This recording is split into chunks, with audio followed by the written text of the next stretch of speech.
पावसामुळे राज्यात 14 लाख हेक्टर पिकांचं नुकसान, मुख्यमंत्री देवेंद्र फडणवीसांची माहिती।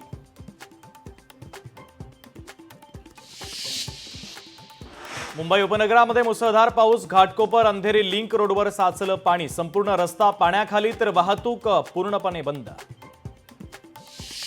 बुलढाण्यामध्ये मेहकर तालुक्यात मुसळधार पावसाचा हाहाकार, जिल्हाधिकाऱ्यांनी केली पूरग्रस्त भागाची पाहणी। सातारा तालुक्यातील पूर परिस्थिती गंभीर, 3 प्रमुख पूल पाण्याखाली, वाहतूक सेवा ठप्प।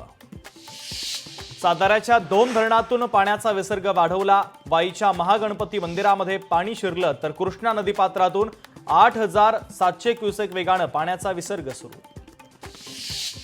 सातारा जिल्ह्यामध्ये मुसळधार पावसाचं थैमान, कोयना धरण 100 टीएमसी भरलं तर धरणातून 80,500 क्युसेक वेगानं पाण्याचा विसर्ग। पाटण, कराड, सांगलीला पुराचा धोका वाढला। कोल्हापूरमध्ये पावसाचं धुमशान, 80 बंधारे पाण्याखाली तर वाहतूक विस्कळीत, कोकणाकडे जाणारे मार्ग बंद। बदलापूरमध्ये पावसाचा कहर, संरक्षक भिंत टाकत अरुंद केलेला ब्रिज गेला वाहून, तर ब्रिज वाहून जातानाची थरारक दृश्य कॅमेऱ्यात कैद। खडकवासला धरणातून पाण्याचा विसर्ग वाढवला, 26,000 क्युसेक वेगानं पाण्याचा विसर्ग वाढवला तर नदीकाठच्या लोकांना सतर्कतेच्या सूचना। बीड जिल्ह्यात पावसाची जोरदार हजेरी, नदी नाले भरल्यानं शेतीला तलावाचं स्वरूप, तर शेतकऱ्यांच्या सोयाबीन पिकाचं नुकसान भरपाईची शेतकऱ्यांची मागणी।